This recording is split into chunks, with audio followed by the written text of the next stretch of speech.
Und bei mir jetzt Stefanie Babs, sie ist ehemalige NATO-Chefstrategin und Beraterin für Sicherheitspolitik. Willkommen hier bei Welt. Danke. Jetzt schauen wir mal auf den möglichen Ausgang der Wahlen. Und das scheint ja jetzt schon klar, egal ob Harris oder Trump gewinnt. Europa auf jeden Fall wird in Zukunft deutlich mehr für seine Sicherheit tun müssen. Ja, das ist mittlerweile wirklich eine Binse. Wir müssen mehr für unsere eigene militärische Verteidigungsfähigkeit tun.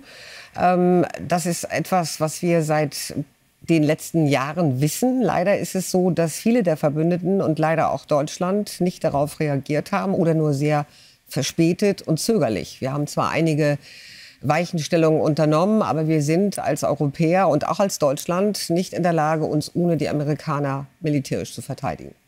Jetzt hat ja Olaf Scholz die Zeitenwende eingeleitet, als Russland die Ukraine überfallen hat. Haben Sie den Eindruck, dass er dieses Versprechen auch einlöst?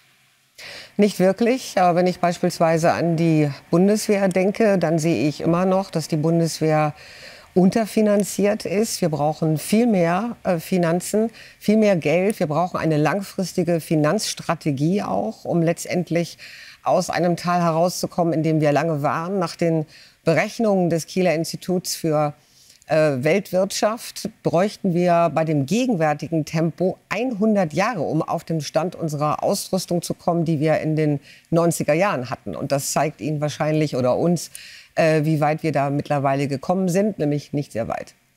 Ist denn die NATO insgesamt auf einen Präsidenten Trump vorbereitet und wäre eine Präsidentin Harris für das transatlantische Bündnis sehr viel besser?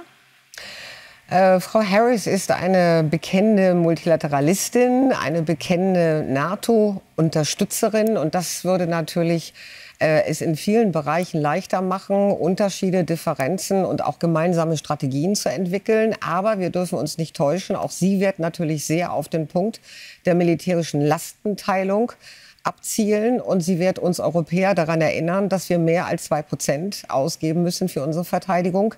Also der Ton würde anders sein, ganz sicherlich.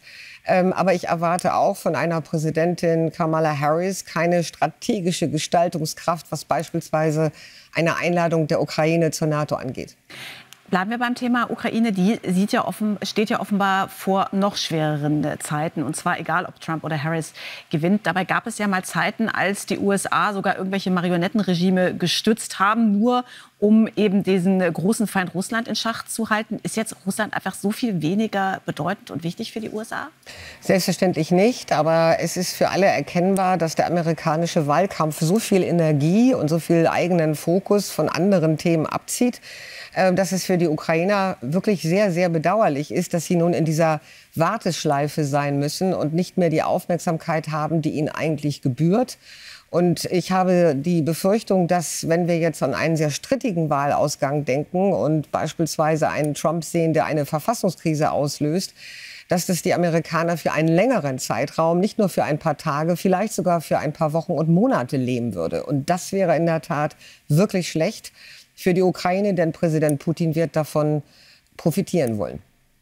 Und wenn es denn mal entschieden ist, was erwarten Sie dann?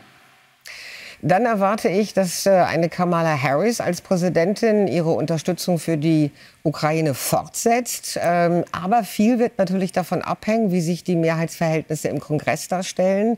Sollte sie gegen eine republikanische Mehrheit in beiden Häusern des Kongresses agieren müssen, wird das sehr viel schwieriger sein, Finanzpakete und militärische Hilfe durchzudrücken. Das Gleiche gilt aber auch für Herrn Trump, der bis dato eigentlich wenig Konsequentes oder Nachvollziehbares von sich gegeben hat, außer dass er einen Deal machen will, von dem niemand genau weiß, was das eigentlich sein soll.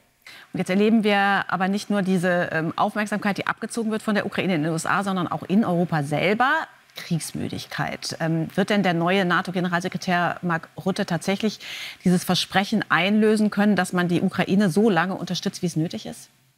Herr Rutte kann viel versprechen, aber ohne seine 32 Chefs in den Hauptstädten wird er gar nichts unternehmen können. Ich glaube, seine Aufgabe wird vielmehr darin liegen, die mehr als notwendige und immer noch nicht vorhandene strategische Ausrichtung der NATO mal zu befördern, was beispielsweise das Verhältnis zu Russland angeht.